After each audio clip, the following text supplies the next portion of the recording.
بسم اللہ الرحمن الرحیم۔ میں ہوں غور اقبال اور آپ دیکھ رہے ہیں سیاسی تڑکا۔ عمران خان صاحب ذاتی طور پر فی الفور انتخابات کے حامی ہیں، مگر اب حکومت بھی عمران خان کو عام انتخابات کی آفر کرواتی نظر آ رہی ہے۔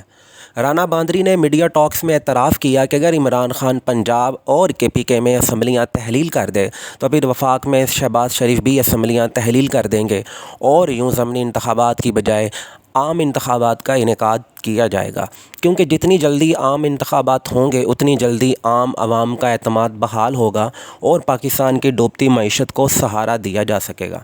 مگر سوال یہ ہے کہ اتنے برے حالات میں ہونے کے باوجود بھی PDM اور اتحادی جماعتیں عمران خان کو الیکشن کی آفر کیوں کرا رہی ہیں؟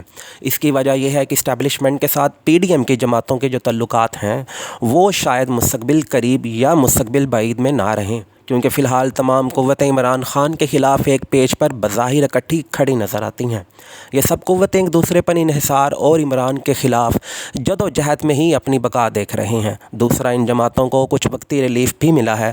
یوکرین اور روس کی جنگ کی وجہ سے آنے والے دنوں میں بہت بڑا بحران پیدا ہوگا اور یہ بحران گندم کا ہوگا۔ اس بحران کی وجہ سے عام عوام بہت متاثر ہوگی۔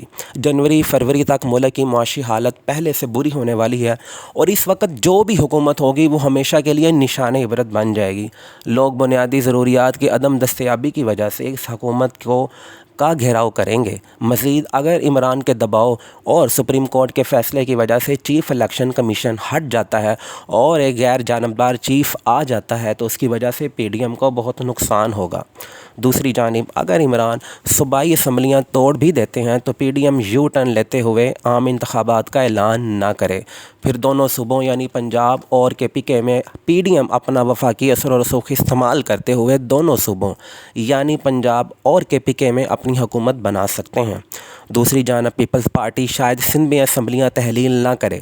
جب صوبائی حکومت سندھ کی ہوگی تو وہ کسی صورت MNAs کی سیٹ PTI کو جیتنے نہیں دے گی۔ پھر یہ سب پارٹیاں مل کر عمران کے خلاف وفاق کا الیکشن لڑ کر جیت جائیں گی۔ لہٰذا ان حالات میں عمران خان کا اس PDM پر بھروسہ کرنا تباہ کن ثابت ہو سکتا ہے۔ اس کے علاوہ الیکشن کمیشن پر تحفظات بھی موجود ہیں۔ کہیں تو 40 لاکھ کے قریب ووٹرز کو مردہ قرار دیا گیا تو پھر کہیں ان کے حلقوں کو تبدیل کر دیا گیا ہے۔ الیکشن میں جانے سے پہلے ان چیزوں کو ہر صورت ٹھیک کرنا ہوگا، ورنہ PDM کو عام انتخابات میں PTI پر سبقت حاصل رہے گی۔ الیکشن کمیشن کے فیصلے کے بعد نون لیگ کے بعد اراکین عمران کے خلاف کسی مزید قدم کے حامی نہیں ہیں، کیونکہ ان کے اندر ڈر موجود ہے کہ اگر PTI کے خلاف کوئی فیصلہ ہوا تو یہ فیصلہ کل کو ان کے گلے بھی پڑ سکتا ہے اور یوں کل کو نون لیگ اور پیپلز پارٹی کے خلاف بھی اس طرح کے اقدامات ہو سکتے ہیں۔ دوسری جانب بعض لوگ عمران کے خلاف سخت ایکشن کے بھی حامی ہیں۔ عمران خان نے اپنے بیان میں کہا ہے کہ قوم کو کنٹرول کرنے کے لیے الیکشن کمیشن کو استعمال کیا گیا ہے اور یہ سچ ہے، اور یہ کہ مزید الیکشن کمیشن کو آئندہ انتخابات میں بھی استعمال کیا جائے گا۔ مزید عمران خان نے حریم اور شیطان کے چیلوں کا بھی ذکر اپنے حالیہ بیان میں کیا ہے، جنہوں نے PDM سے یہ فیصلے کروائے ہیں۔ آنے والے دنوں میں ان شیطانی چیلوں اور حریم کا کردار مزید واضح ہوتا نظر آئے گا۔ اب تک کے لیے اتنا ہی، ملتے ہیں ایک نئی اگلی ویڈیو میں۔ Thanks for watching.